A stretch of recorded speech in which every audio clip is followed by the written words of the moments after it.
Boa noite, meus irmãos. Nós estamos aqui dando início a mais esse culto de louvor e adoração ao nosso Deus. Infelizmente, cada um nos seus lares, mas um período de quarentena, onde nós podemos também nos resguardar de tudo isso que está acontecendo. E nesse momento de contrição, de oração, queria que você abrisse sua Bíblia. O livro de Mateus, capítulo 21. Nós vamos ler do verso 21 e verso 22. A palavra de Deus. Evangelho de Mateus, capítulo 21, verso 21 e 22.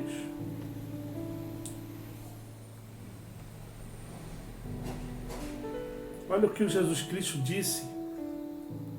É oportuno isso nesse período. Jesus, porém, lhes respondeu: em verdade vos digo que, se tiverdes fé e não duvidardes, não somente fareis o que foi feito à figueira, mas até mesmo se a este monte disserdes: ergue-te, lança-te no mar, tal sucederá. E tudo quanto pedirdes em oração, crendo, recebereis. Meus irmãos, é muito belo isso. A palavra de Deus nos ensinando que a fé pode fazer, o que a igreja de Cristo pode fazer nesses dias de calamidade, nesses dias terríveis que estão passando. Meus irmãos, é importante a gente debruçar dos nossos joelhos e orar. Eu não sei o quanto tempo você tem feito isso pela sua nação, pelo estado do Espírito Santo, pelo o mundo afora, mas eu quero conclamar você a começar nem que seja por 5 minutos, nem que seja por 1 minuto, mas que você comece a clamar pelas nossas autoridades, pelo presidente, governadores, prefeitos, deputados federais, estaduais, senadores, vereadores, todos, nosso legislativo, nosso judiciário, o poder executivo como um todo, mas ore. A gente tem muita polarização.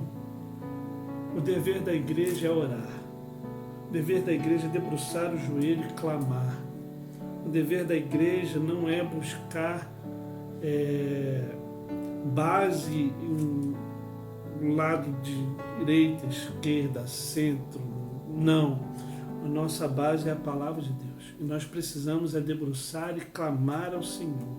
A igreja deve parar de polarizar e orar. Essa é a realidade.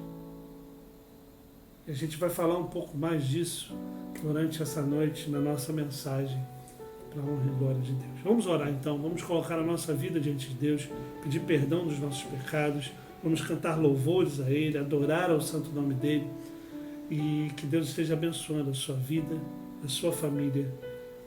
Vamos orar, vamos falar com o nosso Deus.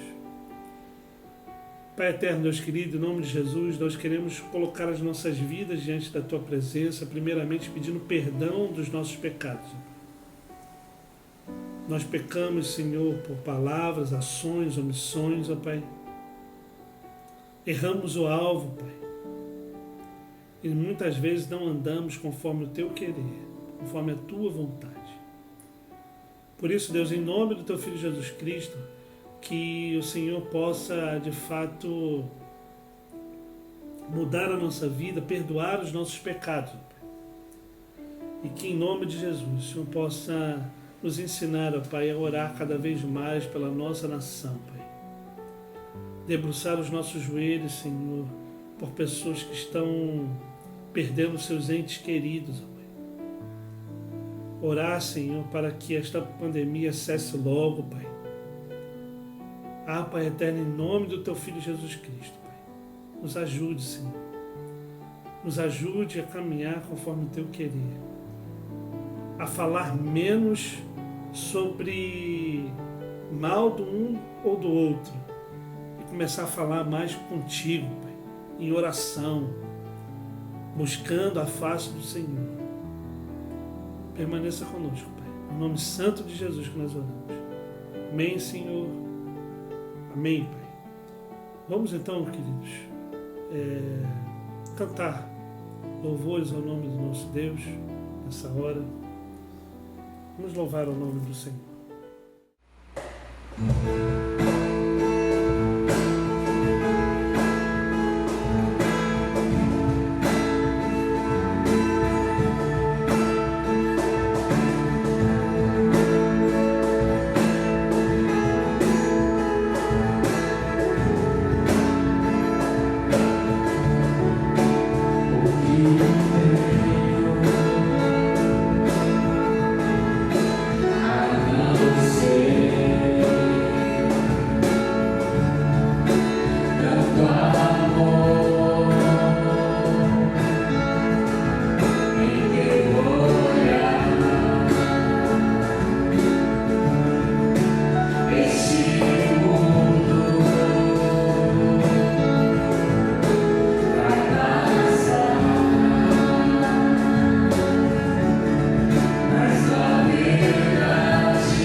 adoração ao nosso Deus, a palavra de Deus nos ensina assim. Salmo 9, verso 19 e 20, diz assim a palavra de Deus: levanta-te, Senhor, não prevaleça o mortal. Sejam as nações julgadas na tua presença. Infunde-lhe, Senhor, o medo. Saibam as nações que não passam de mortais.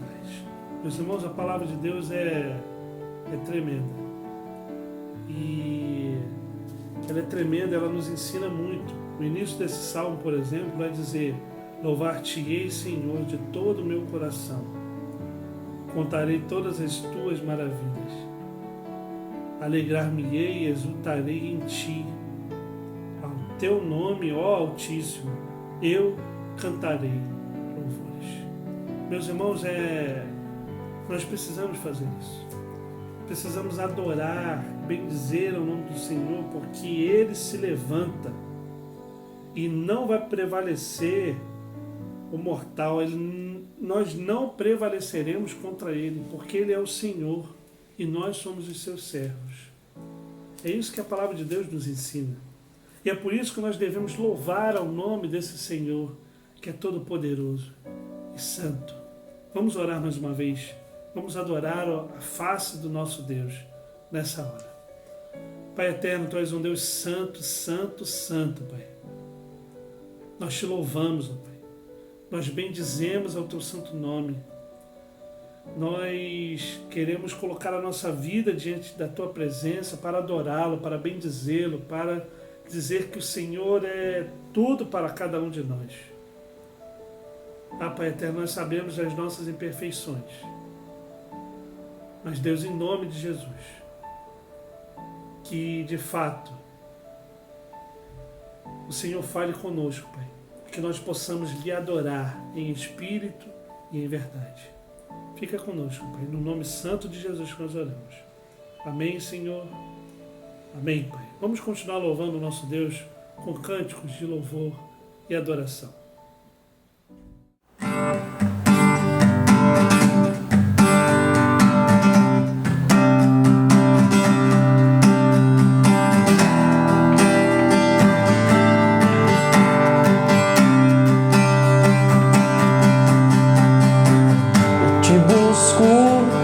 Procuro, ó Deus, no silêncio Tu estás. Eu Te busco toda hora, espero em Ti, revela-te a mim. Conhecer-te eu quero mais, Senhor. Quero ouvir Tua voz, Senhor, Te quero mais. Quero tocar-te, Tua face eu quero ver, Senhor, Te quero mais. Prosseguindo para o alvo eu vou, a coroa conquistar. Lutando, nada pode me impedir, eu vou Te seguir. Conhecer-te eu quero mais, Senhor, Te quero. Quero ouvir Tua voz, Senhor, Te quero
no livro de Gênesis, Gênesis capítulo 14, verso 19 e 20, vai dizer o seguinte: abençoou ele a Abraão e disse: bendito seja Abraão pelo Deus Altíssimo, que possui os céus e a terra. E bendito seja o Deus Altíssimo, que entregou os teus adversários nas tuas mãos. E de tudo lhe deu Abraão o dízimo. Aqui esse texto é muito claro. Esse texto aqui não existia lei. Moisés não existia.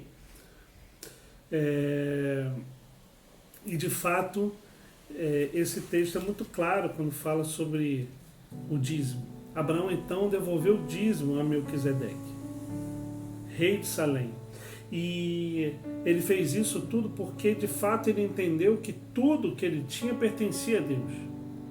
E ele estava devolvendo a 10ª parte de tudo aquilo que Deus já havia dado a ele. O dízimo é um princípio bíblico antes da lei, durante a lei e pós-lei. E é algo gratificante, porque ao devolver o dízimo, nós não devolvemos apenas quantias financeiras, mas devolvemos o nosso coração em gratidão, porque o Senhor já nos sustentou. O Senhor já nos livrou.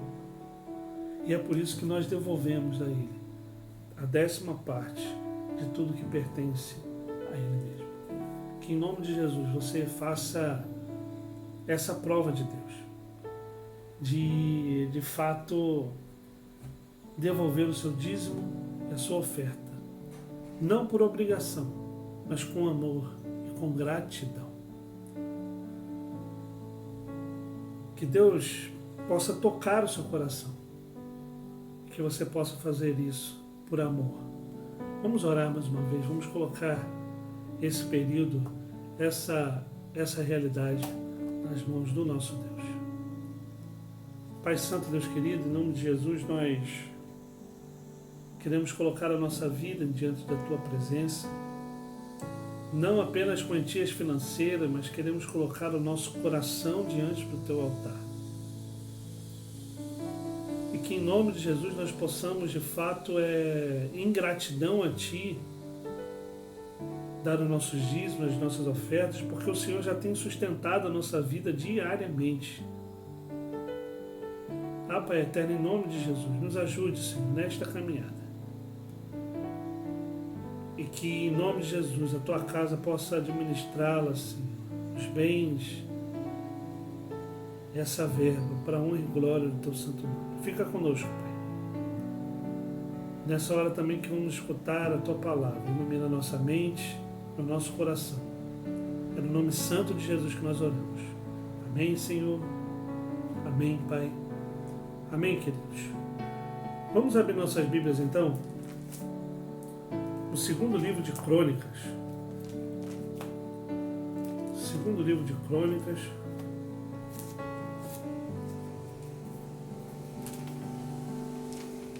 Capítulo 7. Você já deve imaginar qual texto que eu vou meditar, que a gente vai meditar nessa noite. Segundo livro de Crônicas, capítulo 7, nós vamos ler do verso 11 ao verso 22. E a gente vai poder aprender nesse texto como que a gente pode lidar com a crise, ou com as crises da vida. Segundo livro de Crônicas, capítulo 7, do verso 11 ao verso 22. Diz assim a palavra de Deus. Assim Salomão, verso 11, acabou a casa do Senhor e a casa do rei. Tudo quanto Salomão intentou fazer na casa do Senhor e na sua casa, prosperamente o efetuou. De noite, apareceu o Senhor a Salomão e lhe disse: ouvi a tua oração e escolhi para mim este lugar para a casa do sacrifício.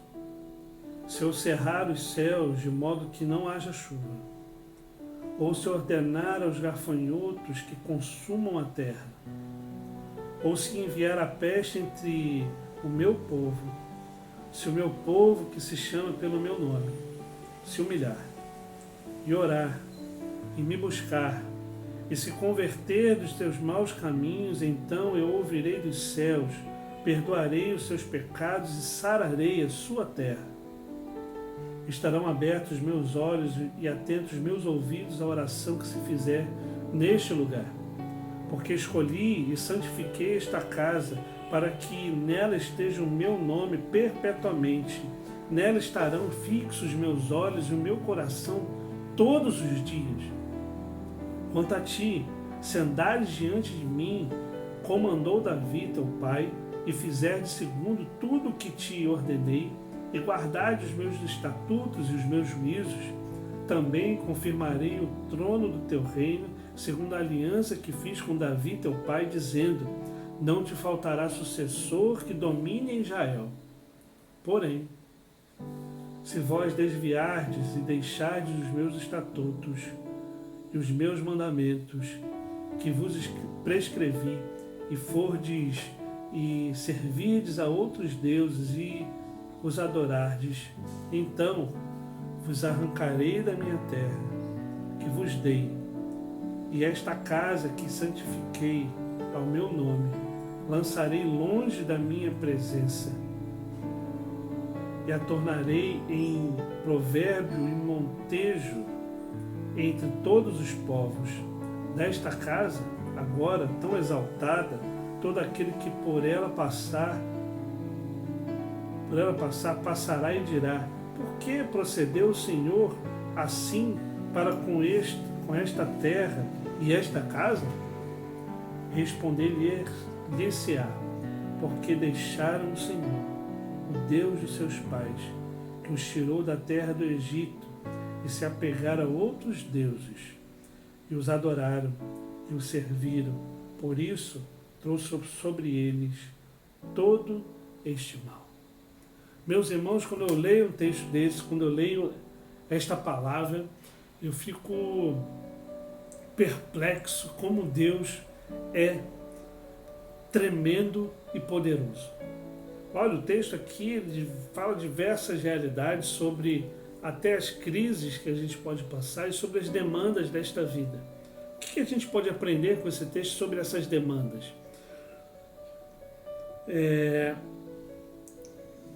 Quando a gente lê Gênesis, é interessante a gente perceber isso, porque Gênesis ele relata a criação a partir de absolutamente nada. Não é? O texto vai dizer lá, existiu caos, vamos dizer assim. E Deus fez desse caos tudo que existe na face da terra, o tamanho e poder de Deus. E é interessante que o texto vai dizer aqui no verso 13, ele vai dizer assim: olha, se eu cerrar, Deus falando, se eu cerrar os céus, de modo que não chova, se eu enviar a peste a vocês, se a crise chegar. E é interessante isso, friso bem esta palavra, porque em meio à crise, muitas vezes a gente tenta fazer de tudo. Mas o que o texto está dizendo sobre isso? O que a gente deve fazer nesse período de crise? Olha como é que o verso 14 começa. Se o meu povo... E aí a gente já aprende uma realidade. Se o meu povo me adorar de verdade, é isso que o texto está dizendo. Se o meu povo de fato me adorar de todo o coração, se o meu povo se humilhar diante da minha presença, em meio à crise, em meio às dificuldades, em meio às demandas, se o meu povo se humilhar diante da minha presença, diz o texto, se esse povo que clama a mim, de fato se submeter à minha vontade, à minha autoridade, aquele que criou o céu e a terra, criou todas as coisas, se eles se humilharem, e humilhação aqui quer dizer o que? Está sob, debaixo de. E fazer o que? Olha o que o texto está dizendo. Se humilhar e orar e me buscar e se converter dos seus maus caminhos, aí a consequência é que ele vai ouvir e vai sarar a nossa terra. Meus irmãos, às vezes a gente para muito tempo para brigar. E hoje, então, nesses dias de crise, de polaridade política, de uma ascensão de contendas e etc., muitas vezes o cristão prefere brigar do que orar.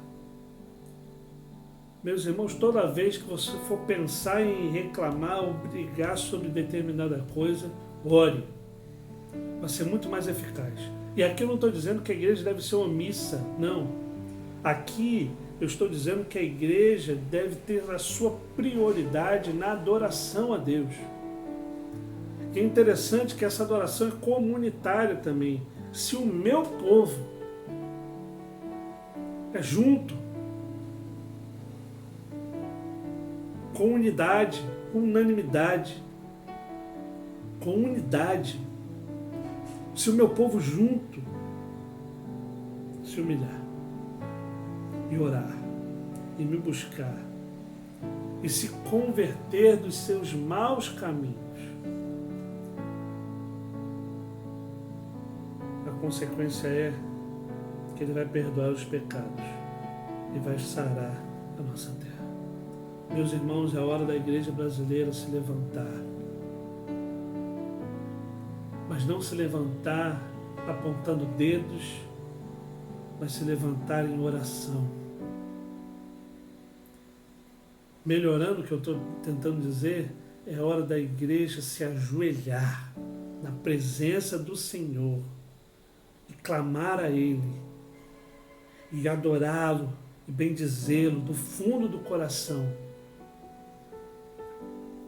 Mas muitas vezes eu vejo e percebo que muitos cristãos hoje em dia perderam esse viés da adoração e vivem uma vida, vai saber como.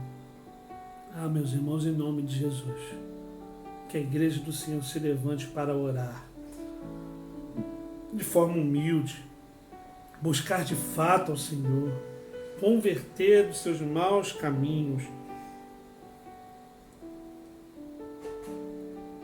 Essa é a primeira realidade. Em meio à crise, adore a Deus. Em meio às demandas da realidade, da vida, do caos, adore a Deus com humildade, com oração, com busca incessante, se convertendo dos maus caminhos. Essa é a atitude em meio à crise. Essa é a realidade que nós devemos perseguir e entender como igreja do Senhor. Uma segunda realidade que a igreja deve fazer em meio à crise. A primeira é: o povo de Deus deve adorar. É uma ordem. Segundo, o povo deve orar. Estou enfatizando bem essa palavra, oração. Meus irmãos, nós devemos orar pelas demandas da igreja. Isso. Mas também devemos orar pelas demandas do povo. Quanto tempo você tem para orar pelo povo que sofre? Pelo povo que está perdendo seus empregos? Pelo povo que está chorando o luto do seu ente querido que se foi? Seja ele cristão ou não, quanto tempo? Olha o que o verso 16, 15 está dizendo. Olha o verso 15 como é tremendo. Estarão abertos os meus olhos e atentos os meus ouvidos à oração que fizer neste lugar. Meus irmãos, nós devemos orar mais. Aqui Deus está falando assim: olha, se não tiver chuva, se eu cerrar os céus, fechar os céus, não chover mais, se a praga vier, se o meu povo orar, ele estará atento à oração que nós fizermos. Mas muitas vezes a gente passa muito tempo fazendo tudo quanto é outra coisa, menos orar. Nós temos tempos para estudar, para trabalhar, para ir namorar, casar, passear. E quando a gente vê, a gente tem aquela oração da noite, onde a gente vai orar, muitas vezes, dorme, no dia seguinte a gente fala amém. Senhor, em nome de Jesus, amém. Essa é a oração de muitos, queridos. Quero desafiar você a separar um tempo para você debruçar o seu joelho no chão e clamar e orar pelos nossos governantes, orar pelo Brasil, orar pelas pessoas que estão enlutadas, pelas pessoas que estão enfermas, pelas pessoas que estão hospitalizadas, pelas pessoas que muitas vezes você nem conhece. Ore. Ore também pela igreja, pela liderança da igreja, para que dê discernimento a cada um de nós. Ore pelo seu pastor, ore pelo seu cônjuge, ore pelos seus filhos, ore. Deus está atento à oração. Deus quer ouvir a sua e a minha voz. E muitas vezes nós falamos com todo mundo, menos com Deus. Meus irmãos, é um exercício. Nós precisamos orar cada vez mais. O que a igreja deve fazer em meio à crise? Primeiro, adorar a Deus de verdade, com todo o coração, com humildade, com oração, com busca sincera, desviando do mal, se convertendo dos maus caminhos. O que a igreja deve fazer em meio à crise? 2, deve orar mais. Deve falar menos com outros e falar mais com Deus. É isso que nós devemos aprender a fazer. Uma terceira realidade que a igreja deve fazer em meio à crise. Quando eu falo igreja, sou eu e você, né? Em meio à crise. O povo deve permanecer firme. É interessante quando Deus vira para Salomão aqui, verso 17 em diante, verso 17, 18, vai dizer assim: quanto a ti, se andardes diante de mim, ou seja, se você andar diante da minha presença, se você de fato permanecer firme comigo, como? Com os meus preceitos, com os meus mandamentos, é o que o texto está dizendo, diante de mim, como andou Davi, teu pai, fizesse segundo tudo que eu ordenei. Ou seja, existe uma ordem de Deus, nós devemos seguir esta ordem e guardar os meus estatutos. Quais são os estatutos de Deus? Está descrito aqui, meus irmãos. A palavra dele, a Bíblia Sagrada. Vamos lá. E os meus juízos, ou seja, se vocês respeitarem os meus decretos, se vocês permanecerem firmes comigo, vocês serão abençoados. Mas eu quero falar sobre as consequências daqueles que não seguem os juízos, os estatutos, que não guardam os mandamentos de Deus. Sabe quais são as consequências? O verso 19 ao verso 22 diz: primeira consequência daqueles que não seguem e não andam segundo a vontade de Deus. Olha só o que o texto está dizendo, não sou eu que estou dizendo não, verso 20. Então vos arrancarei da minha terra, a terra de Deus. E é interessante que ele vai falar assim, que eu vos dei. A terra pertence a mim, eu dei essa terra a vocês. Mas eu vou arrancar você dessa terra, se você não andar segundo a minha vontade. Essa é a primeira consequência daqueles que não andam conforme a vontade de Deus. Segunda consequência: eu arrancarei você da minha casa. Meus irmãos, isso é muito sério. Se você não andar conforme a vontade de Deus, Ele mesmo providencia essa realidade. Terceira realidade a consequência daqueles que não andam com Deus: lançarei longe da minha presença. Eu prefiro estar diante da presença de Deus. Mesmo pecando, eu ainda prefiro o juízo de Deus do que dos homens.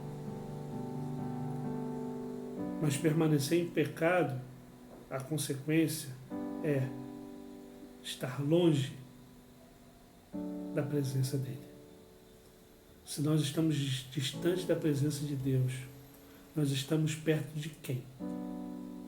Pense nisso. Se nós estamos longe de Deus, nós estamos perto de quem? Uma outra consequência, a quarta consequência que é descrita no texto, vai dizer que os povos zombarão. Olha o que essa palavra quer dizer. A palavra de Deus vai dizer assim: desta casa agora tão exaltada, todo aquele que por ela, verso 21, por ela passará e dirá: por que procedeu o Senhor assim para com esta terra e esta casa? E o verso anterior, o verso 21, o final dele vai dizer: lançarei longe da minha presença e a tornarei em provérbio de montejo entre todos os povos. Sabe o que montejo quer dizer? Zombaria. Os povos zombarão daqueles que não andarem com o Senhor.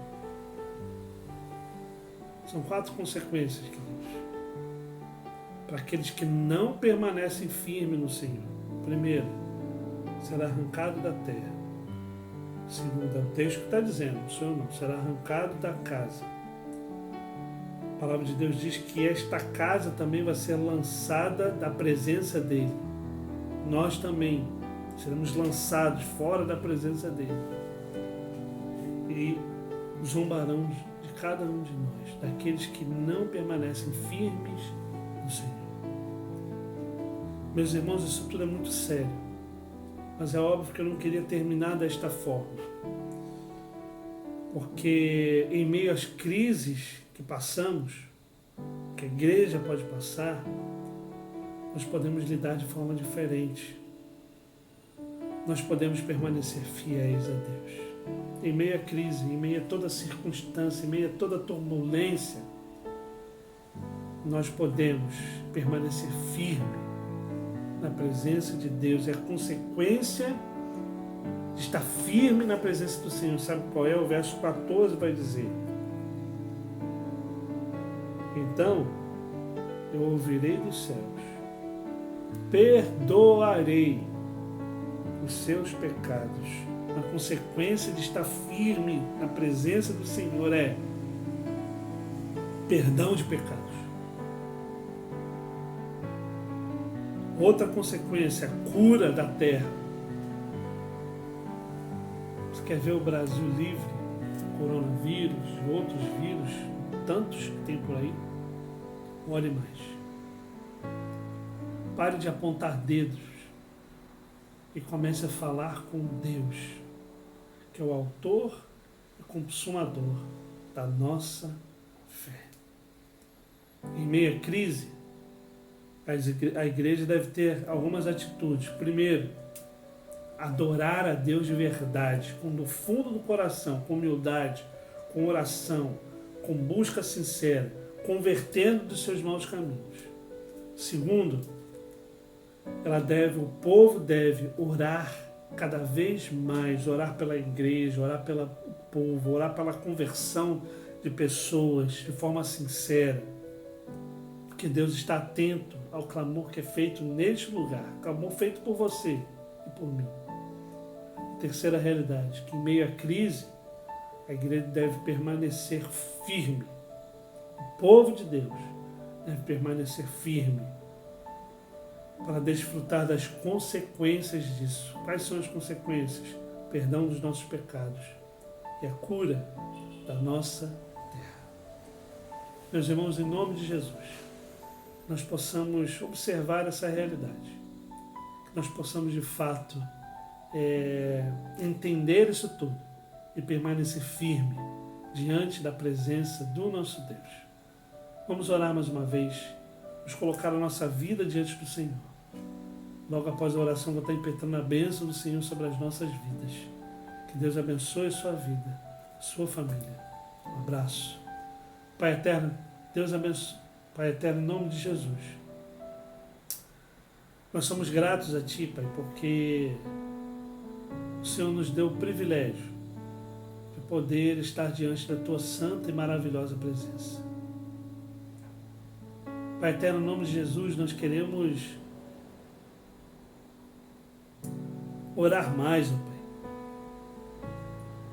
Nós queremos dedicar um tempo maior de oração diante da Tua presença. Sara, Senhor, a nossa terra. Afofa o leito daqueles que estão hospitalizados, Senhor. Em nome de Jesus, que o Senhor possa nos ajudar, ó Pai, a dobrar os nossos joelhos em oração, em clamor a Ti,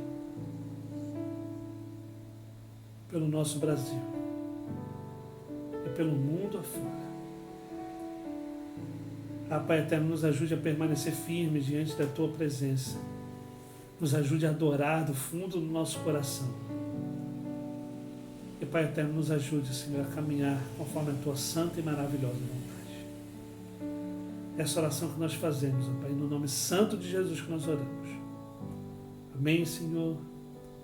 Amém, Pai. Recebei a bênção, queridos. Que a graça maravilhosa do nosso Senhor e Salvador Jesus Cristo, que o amor de Deus, o nosso Pai, que as doces e eternas consolações do Santo Espírito de Deus recai sobre cada um de nós. Recai sobre a nação brasileira, Pai, derramando cura sobre ela, sobre o mundo também. E recai sobre todo o povo de Deus, espalhado por toda a face da terra, hoje e para sempre. Amém, Senhor. Amém, Pai. Meus irmãos, uma ótima semana para você. Nós temos um encontro marcado às quartas-feiras, 19h30. Nós temos um encontro marcado às 9 horas da manhã no domingo, às 19 horas no domingo. Que em nome de Jesus nós possamos estar orando durante essa semana. O próximo domingo também vai ser online. Esteja atento e participe dos cultos. E em tempo oportuno nós vamos estar falando sobre o que vai acontecer também, as demandas de tudo isso que estamos passando. Lembre-se, em meio às crises, adore a Deus de verdade. Em meio à crise, ore mais. Em meio à crise, não desfaleça, mas que em nome de Jesus você permaneça fiel ao nosso Deus. Deus abençoe você, sua família e até quarta-feira. Um abraço, queridos.